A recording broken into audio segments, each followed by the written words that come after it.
lanjut ke pertanyaan nomor 11, tapi dengan paragraf yang berbeda ya. Kita langsung saja bahas untuk paragrafnya dulu. Dalam ilmu gizi diyakini bahwa pati dicerna dengan sempurna di dalam usus halus manusia. Akan tetapi teori tersebut sekarang dikoreksi setelah banyak penelitian baik in vitro maupun in vivo menemukan bahwa tidak semua pati yang dikonsumsi dapat dicerna dengan sempurna. Kebanyakan makanan berkarbohidrat tinggi seperti sereal, padi-padian, dan umbi-umbian diolah dengan pemanasan dengan atau tanpa adanya air. Sebelum dikonsumsi, pemanasan pati akan mengakibatkan pati mengalami gelatinisasi, suatu proses yang meliputi hidrasi dan pelarutan granula pati. Wurtz 1989-234. Pemanasan kembali serta pendinginan pati yang telah mengalami gelatinisasi tersebut dapat mengubah struktur pati yang mengarah pada terbentuknya kristal baru yang tidak larut, yaitu berupa pati terretrogradasi yang sering terjadi selama pengolahan bahan berpati dapat mempengaruhi ketercernaan pati di dalam usus halus. Sebagai contoh, sejumlah pati pada kentang, pisang, dan kacang-kacangan serta berbagai produk olahan, misalnya roti tawar dan cornflakes, ditemukan tidak dicerna dengan sempurna di dalam usus halus manusia dan hewan yang ditandai dengan adanya pati dalam digesta atau isi usus. Di usus besar, pati ini disebut pati tahan cerna atau resistant starch (RS). Secara fisiologis, RS didefinisikan sebagai jumlah dari pati dan hasil pencernaan pati yang tidak diserap di dalam usus halus individu yang sehat. Secara analitis, RS atau resistant starch didefinisikan sebagai pati yang tahan terhadap dispres di dalam air mendidih dan hidrolisis amilase pankreas. Yang ditanyakan di soal nomor 11 adalah pada kalimat manakah kesalahan penggunaan ejaan? Penggunaan ejaan ada tanda baca, bisa jadi tanda baca yang salah atau penulisan huruf dan juga penulisan kata, seperti biasanya nama kota, nama orang itu kan huruf awalnya itu harus menggunakan huruf besar kayak gitu kan. Kita lihat untuk yang 1 dan 3. 1 dan 3 dalam ilmu gizi diyakini bahwa pati dicerna dengan sempurna dalam usus halus. Apakah di situ ada kesalahan tanda baca atau makna kalimat yang tidak difahami atau penulisan kata kayak gitu? Nggak ada masalah kalau yang 1 aja ya. Berarti untuk pertanyaan, untuk pilihan yang ada satunya itu sudah tidak termasuk sebagai jawaban. Berarti untuk E dan A itu sudah tercoret. Setelah itu kita lihat yang 3. Yang 3, kebanyakan makanan berkarbohidrat tinggi seperti sereal, padi-padian, dan umbi-umbian diolah dengan pemanasan. Oke. Kata-kata titik 2 itu bisa digunakan ketika dia berkarbohidrat tinggi. Titik 2 apa? Sereal, padi-padian, dan umbi-umbian. Ketika ada kata-kata seperti itu kita sudah tidak memberikan titik 2 lagi. Jadi langsung saja sereal, padi-padian, dan umbi-umbian. Berarti untuk jawaban yang 3 itu benar ya, soalnya tanda bacanya itu titik 2 tidak seharusnya di situ, seperti itu. Jadi kita sudah menemukan kan 3 adanya di sini 3 dan 7. Soalnya kalau 3 di sini satunya benar, ya kan? Nggak ada kesalahan penulisan. 3 dan 7. Tapi kita lihat 7, apa yang salah di 7? Sebagai contoh, sejumlah pati pada kentang, pisang, dan kacang-kacangan serta berbagai produk olahan. Apa yang salah di sini? Di sini adalah ini, misalnya, untuk kata misalnya ini kan kata penghubung, seharusnya tanda koma itu berada setelah misalnya apa, roti tawar dan cornflakes. Jadi kita langsung bisa menemukan, ya kan 4 nggak mungkin kan ya, 7 benar, 4 benar, 7 yang salah, berarti enggak. Yang ini 7 benar, 4 benar, 8 juga benar, berarti juga bukan jawabannya. Kita temui yang kita sudah tahu jawabannya ada yang ada 3-nya, sedangkan 3 yang A ini satunya sudah benar kayak gitu. Berarti jawaban untuk nomor 11 adalah B.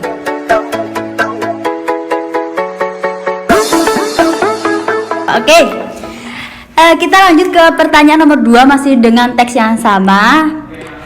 Tapi yang ditanyakan adalah rangkuman teks di atas yang paling tepat. Berarti rangkuman dari teks tentang pati tadi ya, yang paling tepat adalah apa? Kita buktikan satu persatu dari kunci jawaban dari jawaban yang sudah tersedia di sini. A, B, C, dan ini seharusnya E ya. Oke. Untuk yang A, pati yang terdapat dalam makanan yang berkarbohidrat tinggi dengan cara pengolahan, pemanasan ataupun pendinginan dengan cara pengolahan, pemanasan atau pendinginan berdasarkan penelitian in vitro dan in vivo tidak dapat dicerna sempurna dalam usus sehingga disebut pati resisten. Atau dia ya pati resisten itu sama istilahnya dia nggak bisa dicerna secara sempurna kayak gitu kan. Apakah benar? Oke, kita membahas tentang pati. Benar ya, terdapat dalam makanan yang berkarbohidrat tinggi. Tapi di paragraf yang ini 1-2 dia membahas tentang awalnya dalam ilmu gizi diyakini bahwa pati dicerna dengan sempurna di dalam usus halus manusia. Tetapi harus digarisbawahi khusus makanan yang berkarbohidrat tinggi nih ya. Nah, yang cara pengolahannya itu pemanasan ataupun pendinginan berdasarkan penelitian dia tidak bisa dicerna secara sempurna. Itu apakah benar ini kan? Penelitian in vitro maupun in vivo di kalimat 3 itu membahas tentang kebanyakan makanan berkarbohidrat tinggi seperti sudah dijelaskan umbi-umbian dan lain sebagainya. Nah, dia itu ini adalah kalimat pendukung. Kenapa dengan makanan yang berkarbohidrat tinggi? Nah, dia itu di sini ditemukan tidak dicerna dengan sempurna di dalam usus halus manusia dan hewan yang ditandai dengan adanya pati dalam disgesta. Setelah itu kenapa dia tidak bisa dicerna secara sempurna? Akhirnya disebut sebagai RS atau dia itu resistant starch kayak gitu. Benar ya. Jadi ini dia untuk yang A itu semuanya benar, tetapi kita buktikan dulu untuk yang B, C, D, dan E apakah mereka salah atau mungkin bisa jadi ada yang lebih benar daripada pilihan yang A. Yang B, kebanyakan makanan yang berkarbohidrat tinggi seperti sereal, padi-padian, dan umbi-umbian. Benar ya, yang berkarbohidrat tinggi, sereal, padi-padian, dan umbi-umbian mengandung pati resisten. Iya, yang tidak dapat dicerna secara sempurna. Iya, dalam usus halus karena ialah dengan pemanasan ataupun pendinginan. Karena itu kan yang kita butuhkan setelah kalimat karena itu adalah alasannya, ya kan, seharusnya alasan. Tetapi pemanasan ataupun pendinginan itu adalah metode atau cara pengelolaan yang seharusnya bukan menjadi alasan kenapa si makanan berkarbohidrat tinggi itu tidak bisa dicerna secara sempurna di dalam usus kayak gitu. Jadi B itu salah. Yang C, hasil penelitian terbaru sebagai koreksi sebelumnya. Apakah kita menyinggung penelitian sebelumnya atau kita mengoreksi penelitian sebelum ada penelitian tentang teks yang sudah kita bahas di atas ini? Nggak ada sama sekali kita menyinggung penelitian sebelumnya, berarti C juga salah. D, penelitian terbaru menunjukkan bahwa pati yang terdapat dalam makanan yang berkarbohidrat tinggi dengan cara pengelolaan, pemanasan atau pendinginan tidak dapat dicerna sempurna dalam usus sehingga disebut pati resisten. Bisa jadi, tetapi dia di sini ada variabel yang dihilangkan. Variabel yang tidak disebutkan apa, yaitu penelitian seperti apa, penelitiannya bagaimana. Nah, itu ada di jawabannya yang di A, penelitian yang in vitro dan in vivo. Tetapi yang D itu tidak dijelaskan atau dihilangkan. Berarti D juga kurang tepat untuk mengisi rangkuman teks di atas. Yang E, pandangan bahwa pati dapat dicerna dengan sempurna dibantah melalui penelitian yang menunjukkan bahwa pemanasan pati dan air berlebihan mengakibatkan gelatinisasi yang mengubah struktur pati menjadi kristal baru yang tidak larut. Kita juga tidak ngebahas tentang kristal baru ataupun kita tidak membantah suatu fakta dengan penelitian kayak gitu. Ini cuma ada beberapa hal yang bagaimana pati tidak bisa dicerna secara sempurna di dalam usus seperti itu. Jadi jawaban yang paling benar, yang paling tepat atau variabel yang dijelaskan itu nggak dihilangkan itu adalah yang A.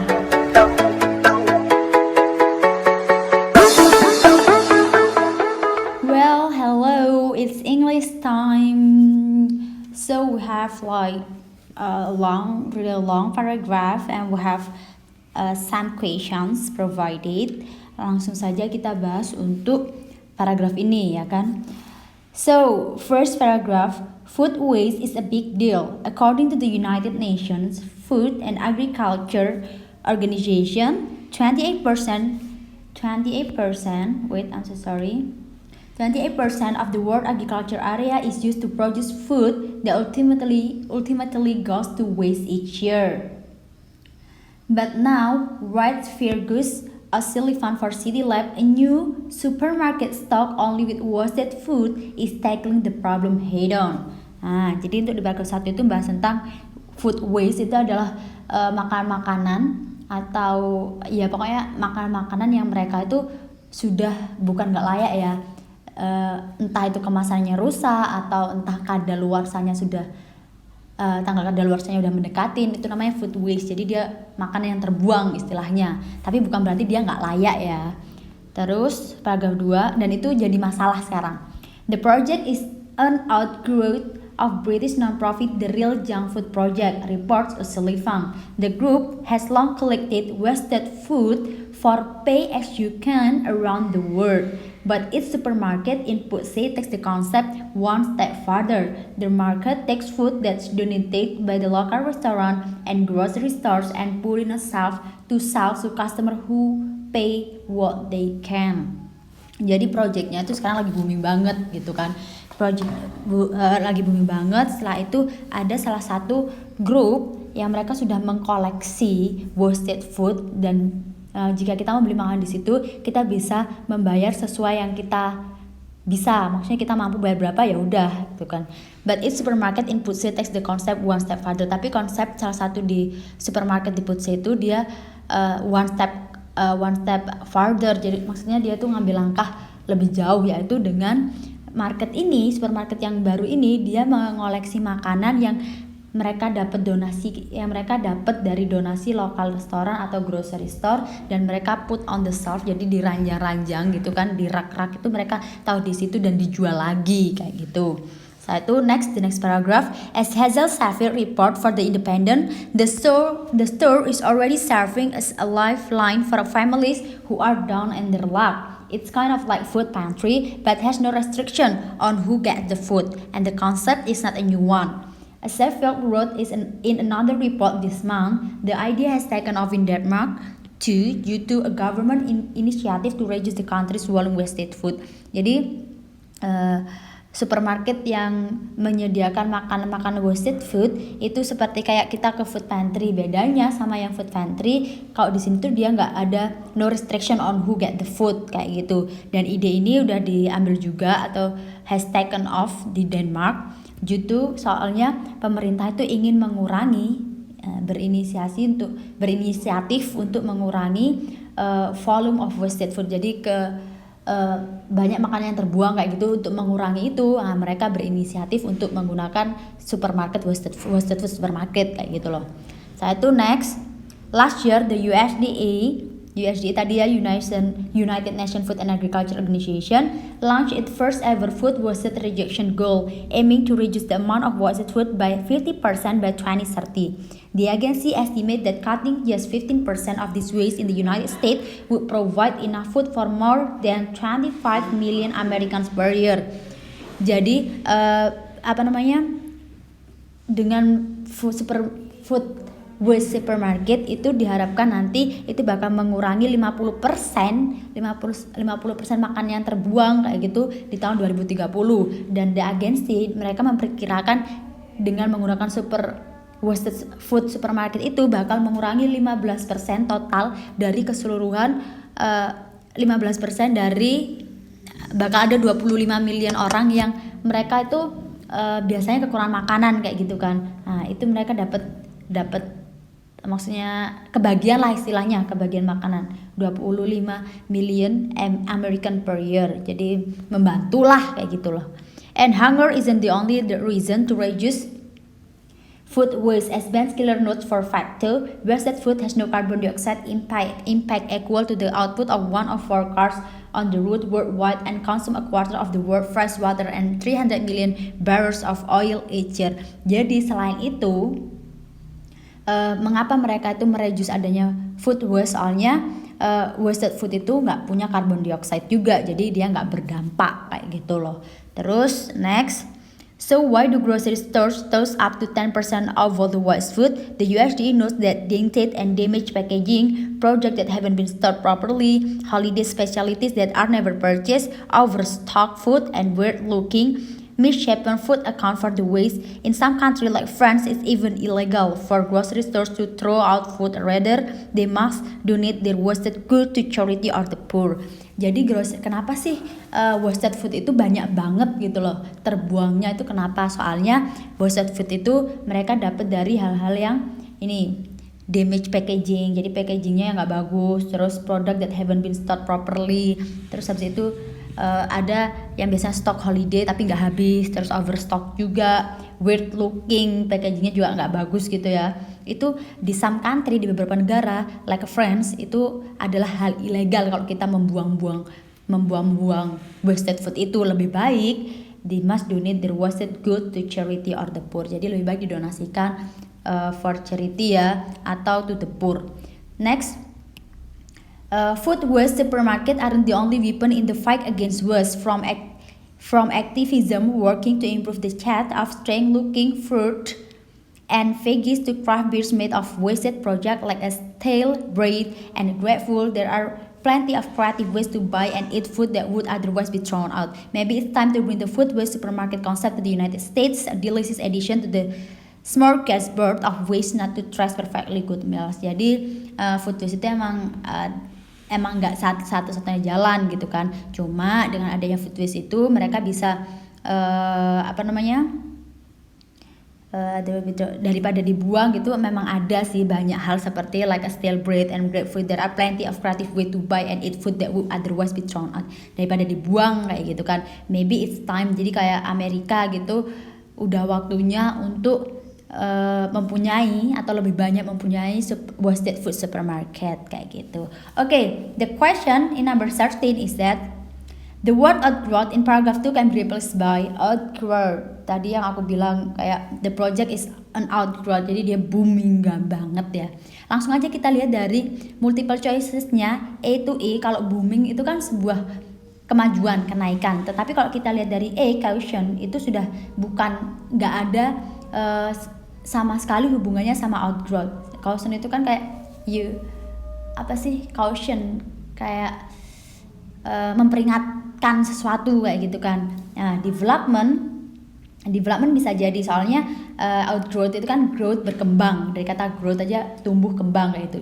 Dan development itu juga berkembang ya kan. Kita keep dulu.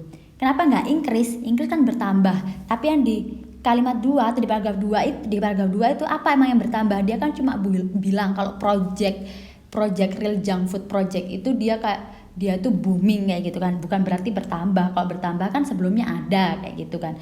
Berarti C juga bukan jawabannya. Decrease itu sudah kebalikannya ya, antonimnya. Jadi juga bukan jawabannya. Regression juga bukan.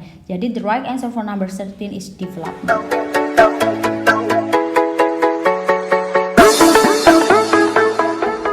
Number 14, we go on for number 14. The question is, what is the main idea of the passage? Ini udah sering banget muncul ya. What is the main idea? Dan tadi sudah dijelaskan. I have already explained you the whole paragraph, even it's a long paragraph. So, what do you think? What is the main idea of the passage? Like we see from A to E. A new supermarket sells only wasted food. Apakah di sini membahas tentang supermarket yang mana dia menjual hanya wasted food saja? Bisa jadi ya, soalnya kita kan bahasnya emang dari tadi kan supermarket yang mereka hanya menyediakan wasted food. Kita keep dulu for multiple choice A. B, a new program for selling junk food. It's not new program ya. Jadi ini udah pernah ada, cuma mau dikembangkan lagi seperti itu, outgrowth, dan mereka lagi booming banget dan dijelaskan di situ apa sih yang bikin booming dan kenapa junk food, wasted food supermarket itu harus ada kayak gitu. Jadi it's not a new program. Okay, so C, a government program for donating wasted food. Jadi kita nggak cuma ngebahas tentang a government program ya, kan kita ngebahas tentang emang ada sih dimana government itu lebih baik makan makanan atau snack yang packagingnya nggak bagus itu lebih baik didonasikan, tapi nggak the whole paragraph talking about a government program kayak gitu. Itu emang sudah ada gitu kan ya. Terus di illegal program for selling bad meals, it's not illegal program ya. Yang ilegal itu malah kalau seandainya kita buang-buang makanan kayak gitu, mendingan wasted good to charity or the poor. Jadi itu bukan something illegal gitu kan. And E, activism for work to improve the use of strange looking fruit and veggies. Kita nggak bahas cuma tentang fruit atau veggies, kita bahas tentang the whole foods kayak gitu kan, ya nggak cuma fruit sama veggies aja. Jadi it is too specific for becoming main idea of a passage specific. Okay, so the right answer is A for number, oh I'm so sorry, it's A guys. Okay, for number 14.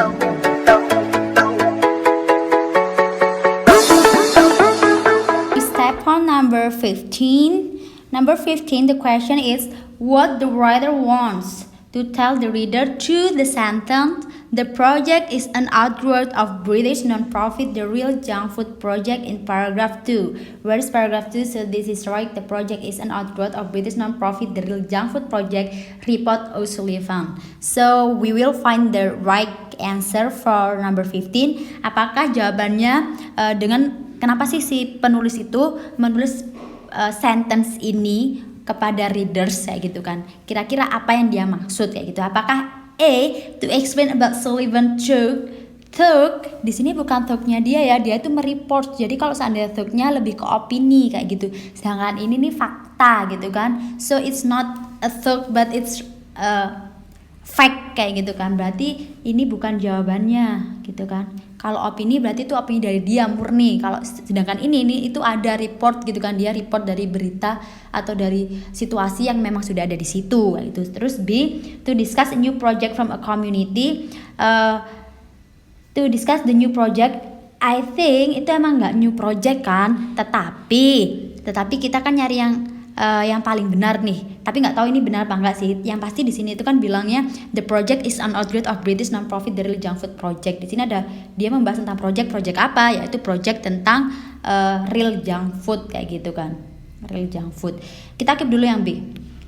Kita lihat yang C, D, E, apakah mereka ada yang benar ataukah B memang yang paling mendekati kayak gitu. C, to emphasize a Sullivan report. Emphasize.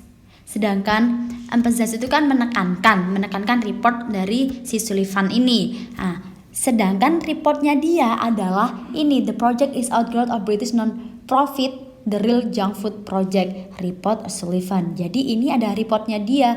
Kalau seandainya emphasize atau menekankan, seharusnya penekannya ada di setelahnya ini.